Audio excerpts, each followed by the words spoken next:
अतीत में सब सोच रहे थे माया सोई हुई है, मगर वो बेचारी तो शोरगुल से उठ चुकी थी। एक तो इतने भयानक दौर से गुजर रही थी, ऊपर से ये सच्चाई। आंखों को खामोशी से बंद किए, आंसुओं के सैलाब को खुद में जज्ब किए बैठी थी। दिल कर रहा था फूट फूट कर रोए। शरीर के जख्म दर्द कर रहे थे। अपना दुख किससे कहे और कैसे। दूसरे दिन दोपहर को माया को भेजने की पूरी तैयारी हो चुकी थी। वो टूटता शरीर लिए धीरे से कमरे के बाहर आई। माँ जाने से पहले क्या मैं थोड़ी देर दादी के पास बैठ सकती हूँ? जाओ मगर जल्दी करना। माया जब अपनी दादी के कमरे में गई, दादी पलंग पर गुमसुम बैठी थी। दादी, आपसे कुछ पूछना चाहती हूँ। दादी जैसे होश में आई। हाँ पूछ मेरे बच्चे। दादी, मेरी माँ कौन है? वो मुझसे मिलने क्यों नहीं आती? क्या उन्हें मेरी याद नहीं आती? दादी हैरानी से। ये एक ऐसा सवाल है बच्चे, तेरी माँ यही तो है। नहीं दादी, मैंने सब सुन लिया है। मैं किसी को कुछ नहीं बताऊंगी, किसी से कुछ नहीं कहूंगी। आप बस इतना बता दो, मेरी माँ कौन है? दादी थके कदमों से अलमारी की तरफ बढ़ी, एक तस्वीर हाथ में लिए वापस आई और माया को थमाते हुए, यह है तुम्हारी माँ, मेरी सुनंदा, जो अब इस दुनिया में नहीं है। माया यह सुन कि वो इस दुनिया में नहीं है, थोड़ी देर चुप हो गई। दादी जाने से पहले इतना बता दो, मेरी माँ ने ऐसा क्या किया था जो माँ उनसे इतनी नफरत करती है? सबसे बड़ा गुनाह किया था तेरी माँ ने, वो गुनाह जिसे प्यार कहते हैं। वो लड़का यानी तेरे पिता, उसे अपनाने से पहले एक एक्सीडेंट में मारे गए। वो बिन ब्याही माँ बनने जा रही थी और उस पर यह लांछन लगा कि वो इज्जत का सौदा कर आई है। वो तिल तिल मरती रही, घुटती रही और तुझे जन्म देने के तुरंत बाद चल बसी। दादी ये कहते हुए रो पड़ी। माया ध्यान से सुनंदा की तस्वीर देखती रही। वो सच में सुनंदा की परछाई थी। वो सुनंदा जिसमें स्वामी की जान बसती थी, और माया जो स्वामी की दुनिया थी। वो दरवाजे पर खड़ा सब सुन रहा था और बेबस और लाचार महसूस कर रहा था। तभी रक्षा जी की आवाज गूंजी, अगर वार्तालाप खत्म हो गया हो तो चलो। माया उठ खड़ी हुई और चल पड़ी अपनी पहचान तलाशने, सारे जख्मों को पीछे छोड़। वर्तमान गुरु यह सब सुनने के बाद किसी गहरी सोच में गुम था। माया ने उसकी सोच को तोड़ते हुए पूछा, कहाँ खो गए मेरे पहलवान? मैं तो यहाँ हूँ गुरु, कुछ नहीं। मैं सोच रहा हूँ, क्या ये वही तुम हो जिसे मैं जानता हूँ? तुमने इतनी सहजता से सब कुछ कह दिया। मेरे साथ ऐसा हुआ होता तो शायद मैं। रुको पतिदेव, अब एक पते की बात सुनो। मेरे पास गुरु है, मेरी पहचान, जो मेरी ताकत है। माया सिर्फ गुरु की है और गुरु की ही रहेगी। अपने अंदर का दर समेट वो गुरु के सीने पर सिर रखकर सो गई। गुरु का एक हाथ उसकी कमर पर और दूसरा उसके बालों को सहला रहा था। इतनी हिम्मत इस लड़की में कहाँ से? वो एक तरह से खुश भी था कि उसकी है, और एक तरह से दुखी भी। दुखी अपनी छोटी माँ के लिए। फिर सोचने लगा, आखिर कौन था वो इंसान जो माया की जिंदगी बर्बाद कर गया? आखिर कौन? गुरु के मुताबिक माया सो चुकी थी, मगर वो अपनी ही उलझनों में उलझी हुई थी। गुरु, जब तुम्हें उस शख्स का नाम बताऊंगी तो शायद सबके रिश्ते उलझ जाएं, मगर छुपा भी नहीं सकती तुमसे। तुमसे दूर होकर मर जाऊंगी गुरु। नहीं जी पाऊंगी तुम्हारे बगैर, नहीं जी पाऊंगी। मगर आज माया बेचैनी की वजह से कुछ जल्दी ही उठ गई थी, और गुरु को इस बात का जरा सा भी आभास नहीं हुआ था। नहाते वक्त माया की नजर फिर अपने जख्मों पर चली गई। हाथ वहां रुक गए। फिर बोझिल सी हंसी हंस दी। कुछ वक्त बाद वो उसी खिड़की के एक किनारे खड़े होकर हाथ में उस गिरे हुए पर्दे को उठाकर उस पर लगे दागों को गौर से निहार रही थी। बेखबर सी गुरु उठ चुका था। माया का ध्यान उस तरफ नहीं गया। उसने उसे उसके ख्यालों के साथ छोड़ा और बाथरूम में बढ़ गया। जब वापस आया तो माया वैसे ही खड़ी थी। उसके बाल से अभी तक पानी टपक रहा था। गुरु ने भी अपने बालों को नहीं सुखाया। धीरे धीरे कदम माया की ओर बढ़ाए, उसकी कमर को बाहों के घेरे में लिया और माया चौंक गई। वो उसकी तरफ मुड़ी। गुरु के बालों से एक शबनमी बूंद टपक कर माया के गालों से होकर नीचे उतर गई। उसने आंखें बंद कर ली और बोली, बाल सुखा लो गुरु, ठंड लग जाएगी। मेरा इतना ख्याल, खुद को देखा है? तुम्हारी तो स्वेटर भी पीछे से भीग चुकी है। पहले तुम कपड़े बदलो। उसने माया को ढीला छोड़ दिया। वो अलमारी की ओर बढ़ी, हाथ में लिए पर्दे को सोफे पर रखा। अलमारी से दूसरी स्वेटर निकाल पहन ली।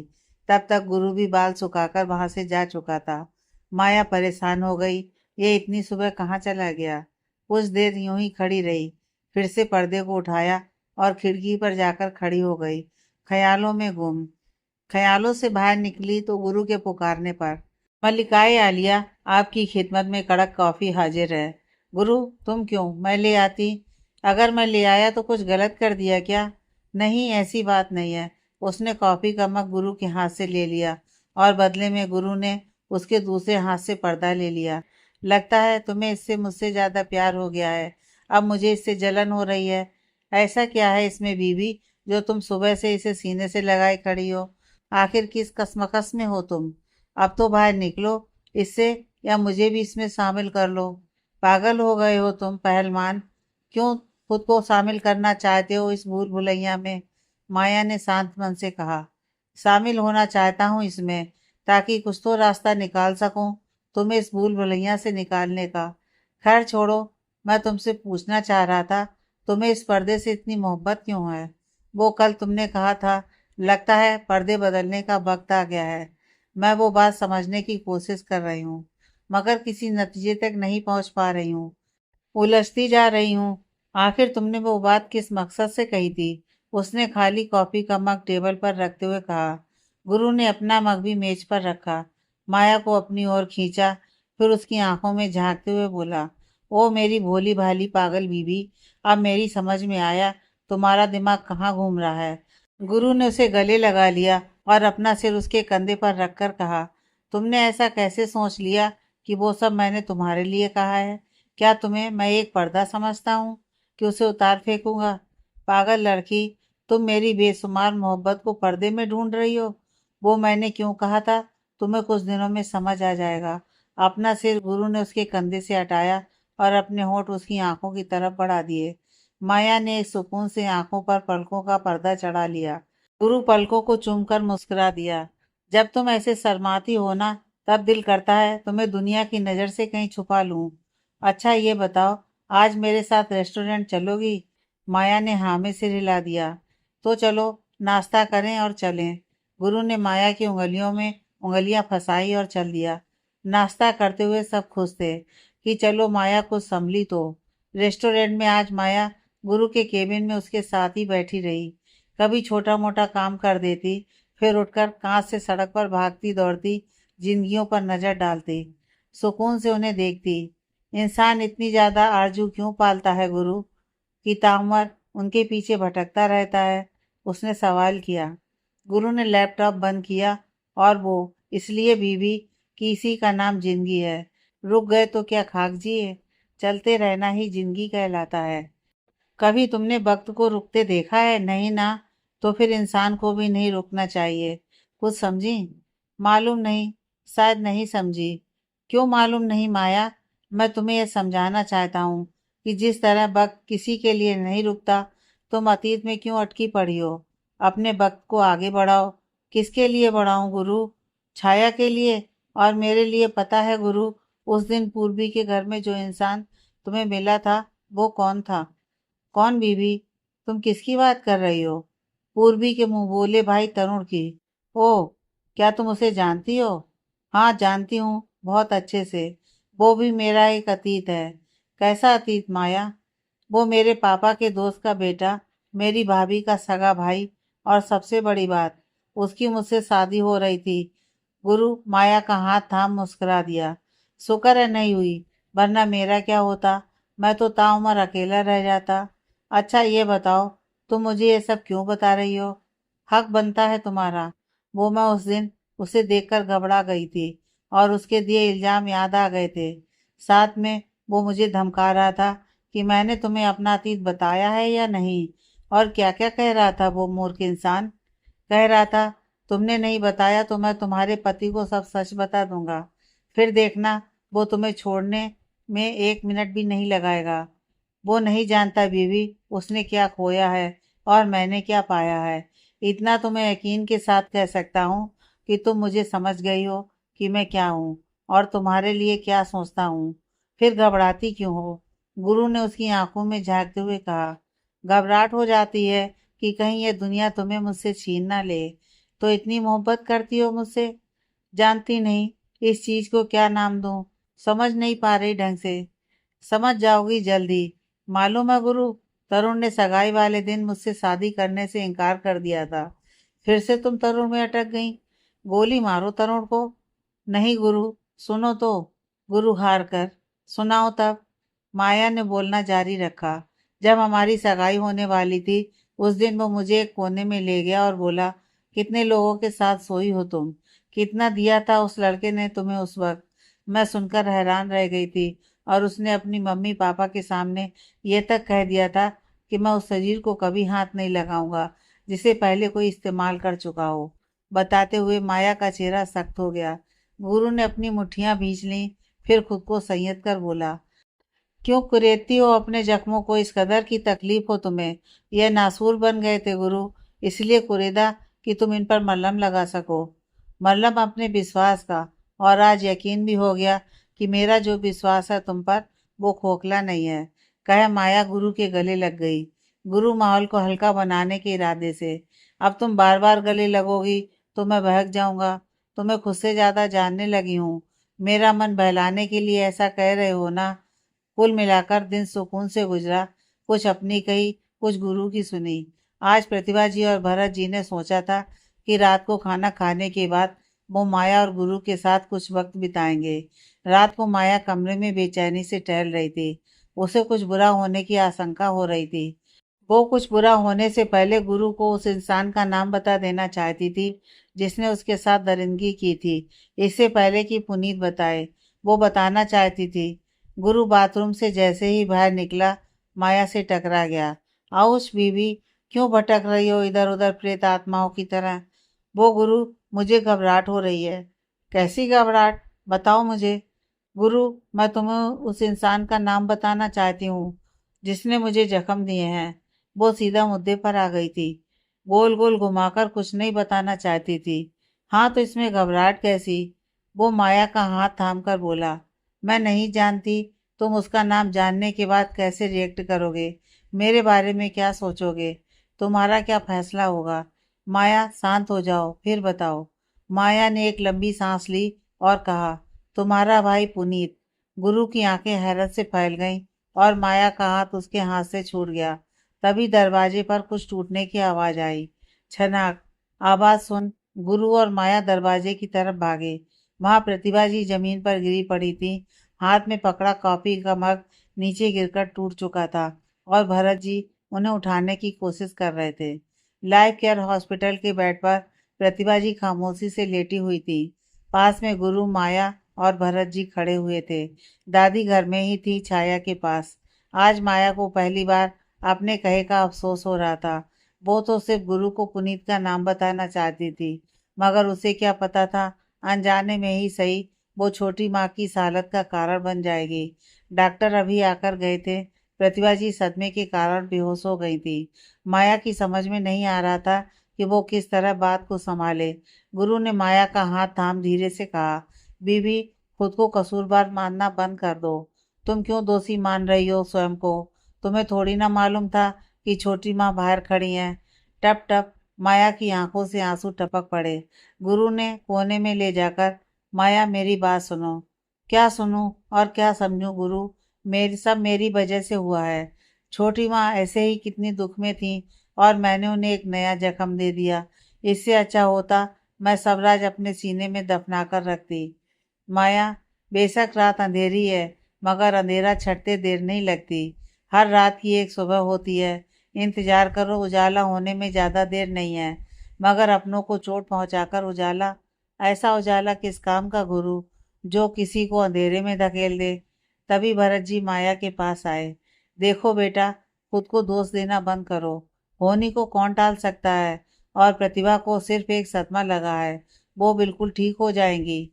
पापा, आप घर जाकर आराम करिए। मैं और माया हैं यहाँ पर। आपकी ज़रूरत होगी तो हम आपको बुला लेंगे। माया और गुरु ने भरत जी को घर वापस भेज दिया। डॉक्टर आए और प्रतिभा जी को देखकर चले गए। कहा 2 घंटे में होश आ जाएगा। प्रतिभा जी को होश आ चुका था, मगर जैसे उन्होंने माया को देखा, रुलाई फूट पड़ी। उन्हें समझ नहीं आ रहा था कि आखिर माया से क्या कहे, किस तरह उससे पुनीत के गुनाहों की माफ़ी मांगे। उन्होंने रोते हुए मुंह फेर लिया। माया गलतफहमी का शिकार हो गई। वो समझ बैठी छोटी माँ उसे गुनहगार मान रही हैं, गुनहगार उनकी खुशियों को छीनने का। डॉक्टर ने उन्हें छुट्टी दे दी और उन्हें घर वापस लाया गया। रात को माया कमरे में बेतासा रो पड़ी। आज वो फिर किसी की खुशियों में ग्रहण बनकर लग गई थी। छोटी माँ इतनी मुश्किलों से तो सबसे घुल मिल पाई थी, और मैंने ये क्या कर दिया। गुरु ने उसके कंधे पर हाथ रखा। वो बिजली की तेजी से पीछे मुड़ी और गुरु के गले लग रो पड़ी। मुझे जिंदा रहने का कोई हक नहीं है गुरु, कोई हक नहीं। मैं सबकी हंसती खेलती जिंदगियां बर्बाद कर देती हूँ।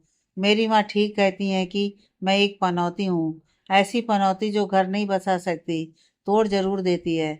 अब गुरु के सब्र का बांध टूट गया था। उसने माया को खुद से अलग किया और खींचकर थप्पड़ उसके गाल पर रखा। फिर चिल्लाया, बीबी, तुम्हें एक बार में समझ नहीं आता क्या? कितना समझाऊं तुम्हें कि तुम दोषी नहीं हो। माया का रोना रुक नहीं रहा था। गुरु का गुस्सा बढ़ता जा रहा था। अब माया पर नहीं, अपने आप पर। क्यों हाथ उठाया माया पर? क्यों? वो इतनी तकलीफ में है और मैंने उस पर हाथ उठा दिया। उसने गुस्से से अपना हाथ को टेबल पर दे मारा। हथेली सीधे टेबल के कोने पर बजी और गुरु के हाथ से खून का फव्वारा छूट गया। माया ने घबराकर गुरु का हाथ पकड़ा। पागल हो गए हो क्या तुम? ऐसा कोई करता है भला? मैंने तुम पर हाथ उठाया, उस बात की यही सजा है। तुम चाहो तो तुम भी मुझे थप्पड़ मार सकती हो। माया उसके हाथ की ड्रेसिंग करते हुए, ज्यादा बकवास करी तो सच में मार दूंगी। गुरु एकटक माया को देख रहा था। उसकी घनी पलकें झुकी हुई थी, गाल पर आंसुओं की लकीरें। जब वो ड्रेसिंग कर हटी ही थी कि गुरु ने उसे खींच अपनी बाहों में भर लिया और आनन फानन में उसके सूखे पड़े होठों पर अपने होठ रख दिए। पहले तो माया की आंखें हैरत से बड़ी हो गईं, फिर धीरे धीरे उसने आंखें मूंद ली। वो आज जी लेना चाहती थी जी भरकर। गुरु ने उसे गोद में उठाया और बिस्तर पर लिटा दिया। उसकी आंखें अब भी बंद थीं। वो जो सोच रही थी वैसा कुछ नहीं हुआ। गुरु ने उसे रजाई उड़ा दी और खुद अलमारी से कुछ निकालने लगा। माया ने आंखें खोल देखा तो पाया गुरु अलमारी में कुछ ढूंढ रहा है। माया ने लेटे लेटे ही पूछा, तुम वहां क्या ढूंढ रहे हो? है कुछ जरूरी? तुम्हें दिखाना था। थोड़ी उथल पुथल के बाद गुरु हाथ में एक फोटो फ्रेम लेकर आया और माया को थमा दी। माया की आंखें हैरत से फैल गईं। इतना प्यार करते हो मुझसे? यह माया का स्केच था जब वो पहली बार गुरु से जॉगर्स पार्क में टकराई थी और घर आकर गुरु की पेंसिल ने अनजाने में उसे कागज पर उतार लिया था। माया, जानती हो इसे मैंने क्यों संभाल कर रखा है? तुम वो पहली लड़की हो जिसे देखकर पहली बार मेरा दिल धड़का था। मैंने सोचा था अगर मेरी जिंदगी में कोई आएगा तो वो तुम हो, तुम्हारे सिवा कोई नहीं। किस्मत को भी शायद यही मंजूर था कि तुम ही मेरी हमसफर बनो। मुझे तुम्हारे अतीत से कुछ लेना देना नहीं है। तुम मेरा आज हो तो आज बनकर ही जियो। क्यों बार बार पीछे चली जाती हो? क्यों दोष देती हो खुद को? छोटी माँ को तुमसे कोई शिकायत नहीं है, मगर तुम हो बस पीछे ही जाना है, मुड़कर पीछे ही देखना है। मुझे देखो, छाया को देखो, मगर नहीं। गुरु ने एक लंबी आह भरी और रुक गया। माया अपनी तस्वीर को निहारती रही। थोड़ी देर गुरु खड़ा रहा, फिर बिस्तर पर लेट गया। हाथ अभी भी दर्द कर रहा था और दिल रो रहा था। आज तक माया उसके सीने पर सिर रखकर लेटती थी। आज गुरु उसकी गोद में सिर रखकर आंखें बंद कर सोया पड़ा था और माया उसके दिलकश चेहरे पर नजर गड़ाई थी। ये इंसान जितना खूबसूरत बाहर से है, अंदर से उससे ज्यादा है। फिर भी मैं इतना क्यों हिचकती हूँ? क्यों पूरी तरह इसे अपना नहीं पा रही हूँ? क्यों इसके हिस्से की खुशियों को रोक कर बैठी हूँ? बीबी, अगर मेरे दीदार से पेट भर गया हो तो एक बात पूछूं? तुम्हें कैसे मालूम हुआ कि वो पुनीत ही था? मैं तुम्हें बता रही थी ना कि मैंने उस इंसान को कहीं ना कहीं देखा है। मेरा वो शक सही था। उस दिन जब उन्होंने मुझे, तब खुद ही कबूला था। एक आंसू माया की आंखों से गिरकर गुरु के गोरे गाल पर टिक गया। गुरु ने आंखें खोल माया के लबों पर उंगली रख दी। बस बीबी, अब और नहीं। जानती हो बीबी, अगर तुम्हें मुझसे मोहब्बत नहीं होती तो तुम मेरे करीब नहीं होती। उसने माया के गले में बांह डाल उसका मुंह अपनी ओर खींचा और होठों को होठों से टकराने दिया। दूसरे दिन सुबह सब ठीक रहा। प्रतिभा जी माया के सामने आने से कतरा रही थी और माया इस बात का कसूरवार खुद को ठहरा रही थी। गलत फहमियों का जंजाल बुना जा रहा था। 2-3 दिन ऐसे ही गुजर गए। माया गिल्ट की वजह से कुछ कर नहीं पा रही थी। एक दिन सुबह जब गुरु सोकर उठा तो पाया माया कमरे में नहीं है। वो परेशान हो गया। सारे घर में उसे ढूंढा, वो कहीं नहीं मिली। थक हार कर जब कमरे में वापिस आया तो एक कागज का टुकड़ा मेज पर पड़ा मिला। गुरु ने जल्दी से उसे उठाया और पढ़ना शुरू किया। गुरु, मैं छोटी माँ को यूं तिल तिल मरते नहीं देख सकती। मुझे लगता है इन सबके पीछे का सबसे बड़ा कारण मैं हूँ। ना मैं तुम्हारी जिंदगी में आती, ना यूं तबाही लाती। मैं तुम्हारे प्यार के काबिल नहीं हूँ गुरु। बहुत कोशिश की कि मैं तुम्हें तुम्हारा पति होने का हक दे सकूं, मगर अपने जख्मों के आगे हार जाती हूँ। मैं नहीं जानती मैं जो कर रही हूँ वो सही है या गलत, मगर मेरे हिसाब से सबके लिए यही ठीक है। छाया को तुमसे ज्यादा प्यार कोई नहीं दे सकता। उसे अपनी बेटी समझकर पालना। तुमसे बस इतना कहना चाहूंगी। माया सिर्फ गुरु की थी, गुरु की है और उसकी ही रहेगी। तुम्हारी पागल बीवी। पहले तो गुरु को बहुत गुस्सा आया, फिर मुस्कुरा दिया। पागल औरत, यह लड़की सचमुच में ही पागल है। जंगल की आग की तरह घर में यह खबर फैल गई। माया घर छोड़कर जा चुकी है। छाया को अभी तक ये पता नहीं था। प्रतिभा जी खुद को दोषी मान रही थी, मगर गुरु के समझाने पर वो थोड़ा संभल और समझ गई थी। नाश्ते की मेज पर सुबह, पापा, इतना मातम क्यों पसरा है? चलो नाश्ता करो सब लोग। सुबह सबके लिए नाश्ता लगाओ, गुरु ने कहा।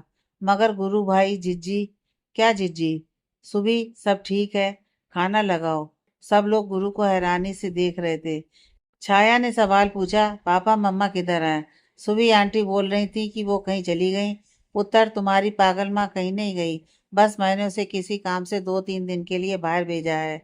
बस वो 2 दिन में आ जाएंगी। आप अपना दुद्धू खत्म करो। अगर तुम्हारी मम्मा को पता चला कि तुमने दुद्धू खत्म नहीं किया तो वो सारा घर सिर पर उठा लेंगी। गुरु ने उसे दुलारते हुए कहा। दादी परेशान, इसकी बीवी घर छोड़कर चली गई और इसे कोई फर्क ही नहीं पड़ रहा। पागल हो गया है लड़का।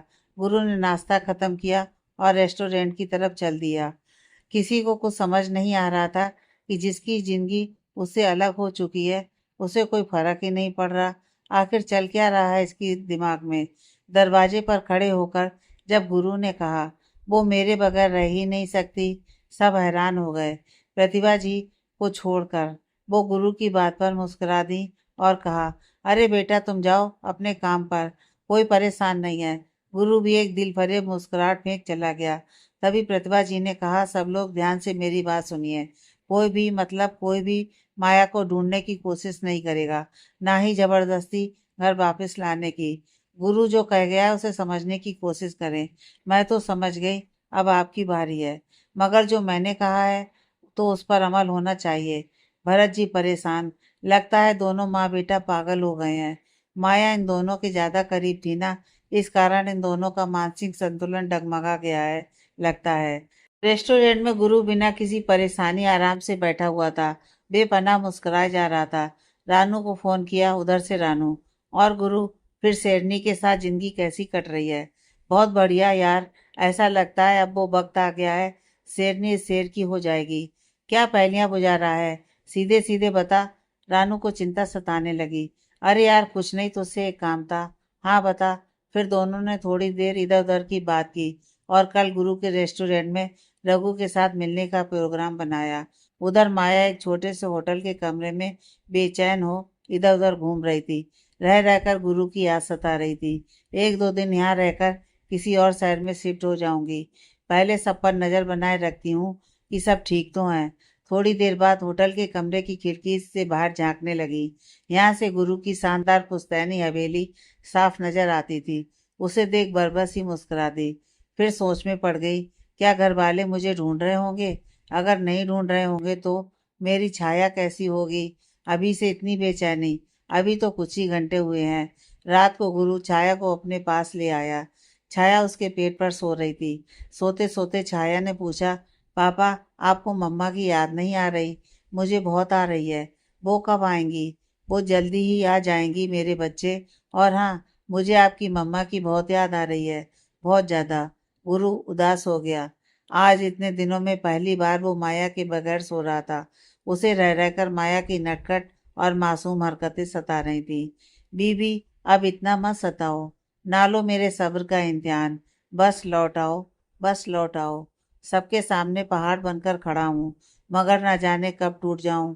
मेरे टूटने से पहले आ जाओ।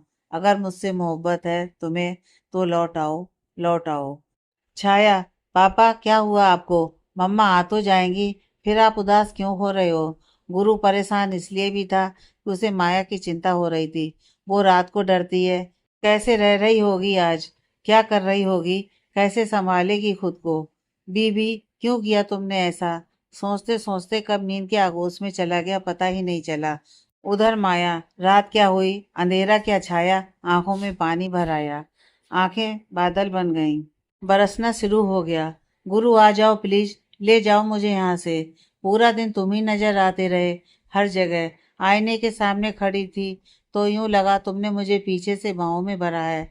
मैंने आंखें मूंद ली कि तुम्हारे होंठ मुझे छुएंगे। कोई हलचल ना देख आंखें खोली तो समझ आया तुम नहीं हो। मैं तुम्हें छोड़ आई तो क्या तुम्हें मेरी याद नहीं आई? दिन बीत गया इंतजार ना करते हुए भी इंतजार किया तुम्हारा। अब समझ आ गया क्यों इंतजार किया। माया बिस्तर पर तकिए को पकड़ उकड़ू बन बैठ गई। आंखें बरसकर सूख चुकी थी। दिमाग सोच सोच कर थक चुका था। समय देखा तो रात के 2 बज रहे थे। सोने की कोशिश करती, नींद भाग जाती, फिर रोना शुरू कर देती। जाने कब नींद आ गई। 2 दिन ऐसे ही बीत गए। गुरु और माया इंतजार में थे एक दूसरे के। माया को समझ में नहीं आ रहा था कि घर वापस जाए तो किस मुंह से।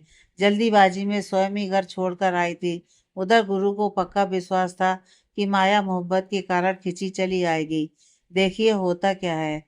रघु ने गुरु के रेस्टोरेंट में रिसेप्शन पर बैठने के लिए एक लड़की को रख लिया था।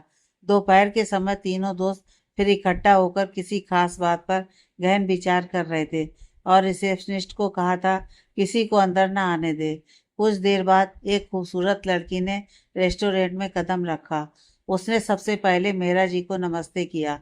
हाल चाल जानने के बाद पूछा, अंकल, गुरु कहाँ है? बेटा अपने केबिन में। क्यों पूछ रही हो? जाओ। वो दरवाजे की ओर बढ़ी ही थी कि रिसेप्शनिस्ट ने उसे रोक दिया। देखिए मैम, आप बिना इजाज़त अंदर नहीं जा सकती। सर ने मना किया है। अच्छा, ऐसा क्या? मुझे कितनी देर इंतजार करना होगा उनका? कृपया आप बताएंगी? उस लड़की ने पूछा। आप कल आइएगा मैम, मैं उन्हें बता दूंगी। वैसे आप अपना नाम पता बता दीजिए। देखिए, मेरा मिलना बहुत ज़रूरी है। मैं कल तक इंतजार नहीं कर सकती। मेहरा जी आगे आए ही थे कि उस लड़की ने उन्हें मुस्कुराकर ना का इशारा कर दिया। वो भी हंसते हुए वापस चले गए। जैसे ही रिसेप्शनिस्ट वापस मुड़ी, वो लड़की दरवाजा खोलकर अंदर घुस गई और रिसेप्शनिस्ट चिल्लाती ही रह गई। जैसे ही उसने धड़ाम से दरवाजा खोला, रघु, रानू और गुरु की नजरें उस ओर चली गईं। गुरु के मुंह से आज फिर निकला, उफ कयामत। उसके दिल की धड़कनें थम गईं। लब मुस्कुरा दिए, आंखों में चमक तैर गई। गुरु और रानू को काटो तो खून नहीं। रानू मन में, ये चुड़ैल हमें शांति से नहीं रहने देगी। जब भी सोचते हैं दोस्त लोग मौज करेंगे, ये मुसीबत आ जाती है। मगर कुछ भी बोलो, है तो जानलेवा। ये गुरु तो गया काम से। रघु बहुत खुश था। उफ, ये मुजस्मा, गुरु आज नहीं बचता तो। उसने घूर कर तीनों को देखा, फिर गुरु की तरफ बढ़ गई। तीनों चुपचाप अपनी अपनी जगह पर खड़े हो गए। वो चेहरे पर गुस्सा लिए आगे बढ़ी और गुरु के गाल पर एक जोरदार थप्पड़ रसीद कर दिया। चटाक, एक आवाज गूंज पड़ी। रानू और रघु ने अपनी आंखें बंद कर ली। थप्पड़ मारने के बाद वो गुरु के गले लग गई। गुरु ने भी मुस्कुराकर उसकी कमर के चारों ओर एक बाजू का घेरा बना लिया और दूसरे हाथ से रघु और रानू को बाहर जाने का इशारा किया। इशारा पाते ही वो दोनों धीमी हंसी हंसते हुए बाहर निकल गए। जैसे ही वो बाहर निकले, रिसेप्शनिस्ट घबराते हुए आई और, सर, मैंने उन्हें रोकने की बहुत कोशिश की थी, मगर मगर वो नहीं रुकी और वो रुकती भी नहीं। रघु ने कहा। मतलब? सर, मैं कुछ समझी नहीं। तुम घबराओ मत, तुम्हारी नौकरी पर आंच नहीं आएगी। जो मोहतरमा बिना कुछ सुने अंदर गई हैं, जानती हो वो कौन है? जी नहीं सर, वो तुम्हारे गुरु सर की धर्म पत्नी है, माया गुरुदेव खत्री। क्या? रिसेप्शनिस्ट का मुंह खुला का खुला रह गया। उसके गुरु को पाने के सपने पर दरिया भर पानी फिर गया। गुरु के केबिन में माया गुरु के गले लगे रो रही थी और अब गुरु ने उसे कसकर अपने हिसार में ले रखा था। वो मुस्कुराए जा रहा था माया ने गुरु को छोड़ा और उसके चेहरे को गौर से देखने लगी। फिर चिल्लाई, मैं यहाँ रो रही हूँ और तुम मुस्कुरा रहे हो। एक और दूंगी ना, खींच कर सारी हंसी निकल जाएगी तुम्हारी। गुरु ने उसे ध्यान से देखा, अपनी ओर खींचा, अपने अधरों को उसके भीगे गालों पर रख दिया। जाने माया को क्या हुआ, उसने एक झटके से गुरु के होठों पर अपने होठ रख दिए। जब उसे इस एहसास से आजाद किया तो उसकी मधुस हुई आंखों में झांकते हुए बोली, तुम्हें मेरी याद बिल्कुल नहीं आई। मैं 2 दिन तिल तिल मरकर जीती रही हूँ। एक पल भी ऐसा नहीं था जब तुम्हें महसूस न किया हो। मुझे एहसास हो गया गुरु कि मैं तुमसे मोहब्बत करती हूँ, कभी ना खत्म होने वाली मोहब्बत। तुम्हारे बगैर जीना मतलब मौत को गले लगाना। एक बार मर चुकी हूँ, दोबारा नहीं मरना चाहती। जीना चाहती हूँ तुम्हारे साथ, तुम्हारे लिए, अपने लिए, मेरी छाया के लिए, छोटे भाई बहन के लिए। डूबना चाहती हूँ तुम्हारी आंखों में, तुम्हारे प्यार के गहरे समंदर में, और डुबोना चाहती हूँ तुम्हें अपनी मोहब्बत के दरिया में। इतना सब बोलने के बाद माया ने लंबी आह भरी और रुक गई। गुरु उसकी आंसुओं से भरी आंखों में झांकते हुए, बीबी, तुम तो मेरी जिंदगी हो और मैं तुम्हारी मोहब्बत के दरिया में कब का डूब चुका हूँ। बस तुम्हारे समझने भर की देर थी कि तुम मुझसे मोहब्बत करती हो। मैं तुम्हारे मुंह से सुनना चाहता था। तुम मुझे छोड़कर गई थी, मैं तुम्हें नहीं। और सबसे बड़ी बात, मैं अपने विश्वास पर इतना विश्वास करता था कि मुझे यकीन था तुम ये बात कबूलोगी कि तुम्हें मुझसे मोहब्बत है। जब मैंने तुम्हारा खत पढ़ा था तो पक्का यकीन हो गया था कि अब तुम अपने अंदर छुपी हुई मोहब्बत को बाहर निकालोगी और मेरे पास वापिस आओगी। माया हैरानी से गुरु को देख रही थी। गुरु ने उसे अपने करीब खींचा, फिर बाहों में भर लिया। वैसे ही गले लगे हुए कहा, मुझे तुम्हारी बहुत याद आई, इतनी कि लगा कि तुम्हारी याद में तड़पने से अच्छा है मर जाऊं। अब तो नहीं जाओगी मुझे छोड़कर? कभी नहीं। माया का अस्तित्व ही गुरु है, माया ने कहा। शाम को घर में सब खुश थे, सबसे ज्यादा छाया और प्रतिभा जी। सारी गलत फहमियों के बादल छट गए थे। गुरु की हवेली खुशियों से नहा उठी थी। रात को माया कमरे में कुछ घबराई हुई थी। गुरु उसके पास जाकर, क्या हुआ बीबी, घबराहट क्यों? वो बात, वो है गुरु। गुरु समझ गया था वो क्यों घबरा रही है। मुझे इतनी जल्दी नहीं है छाया के लिए छोटा भाई या बहन लाने की। घबराओ मत, अभी तो मैं सिर्फ 28 का हूँ और तुम 25 की। 2-4 साल रुक जाते हैं, अब तो ठीक है ना?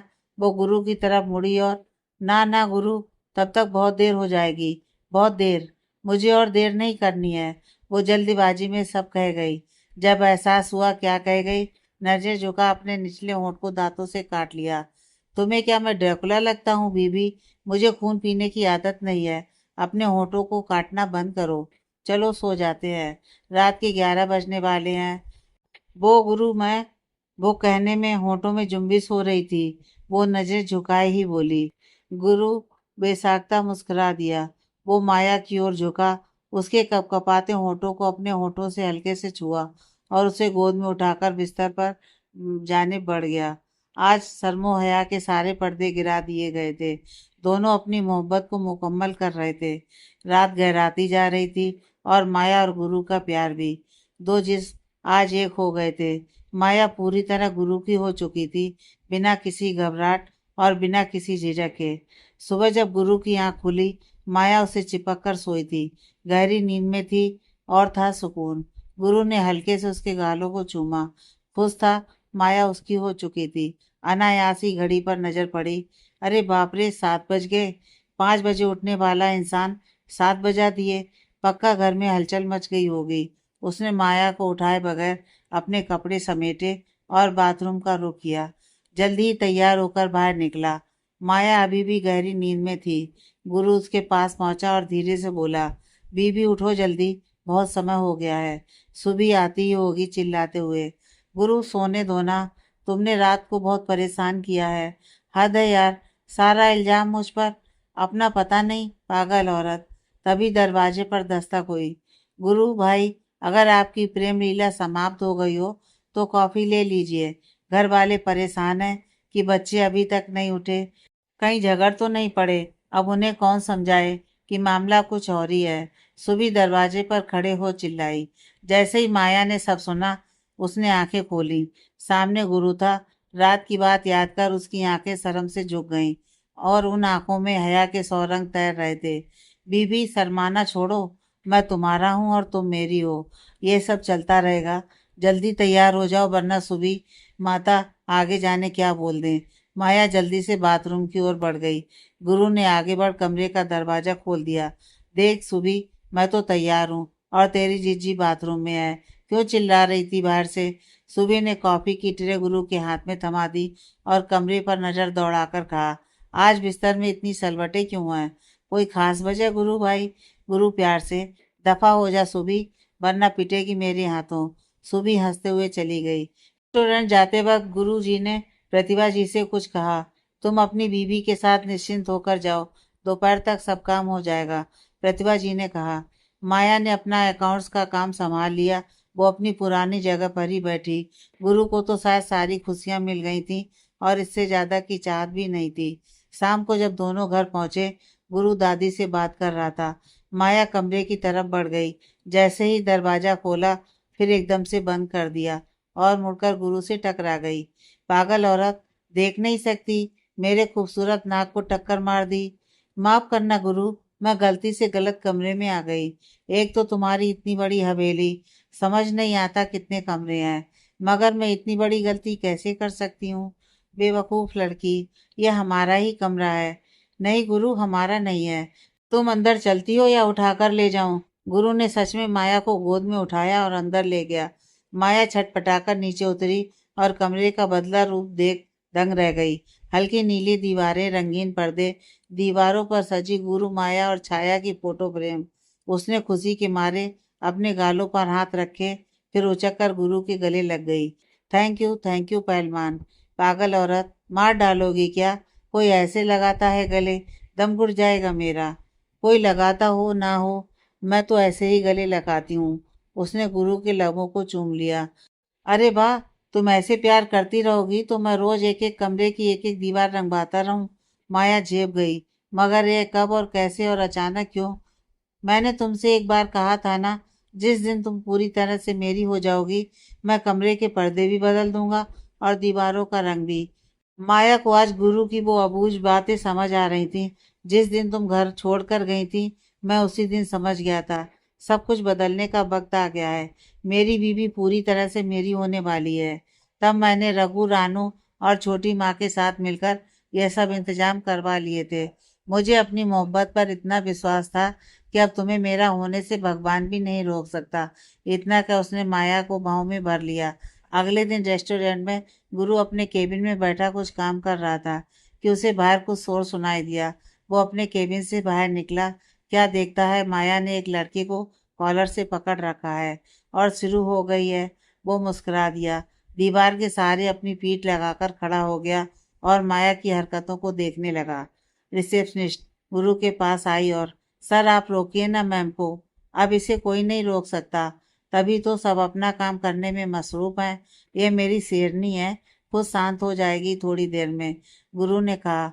रिसेप्शनिस्ट अपना सा मुंह लेकर चली गई। माया उस लड़के पर चिल्ला रही थी, मुझे छेड़ता है तू? मुझे? माया मनसुखानी? नहीं, माया गुरुदेव खत्री नाम है मेरा। तूने गलत इंसान से पंगा ले लिया है बेटा।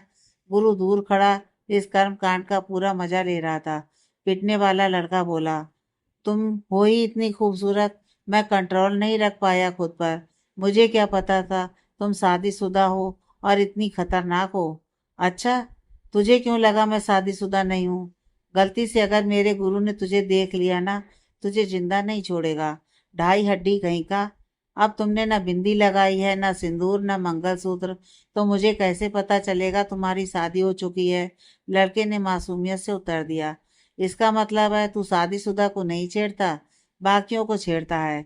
गधे, तेरा मोहब्बत का भूत तो मैं उतारती हूँ। मतलब जो औरतें बिंदी, सिंदूर, मंगलसूत्र नहीं पहनती हैं, वो शादीशुदा नहीं होती हैं। गुरु मुस्कुराते हुए सिर हिलाकर अंदर चला गया। अपनी कुर्सी पर बैठा और मन में बड़बड़ाया, मेरी माया वापस अपने रूप में आ चुकी है। भगवान, उस लड़के के गालों की रक्षा करना। आज तो वो नीले होकर ही रहेंगे। बाहर माया उस लड़के पर अभी भी झाड़ू पोंछा लेकर पीछे पड़ी थी।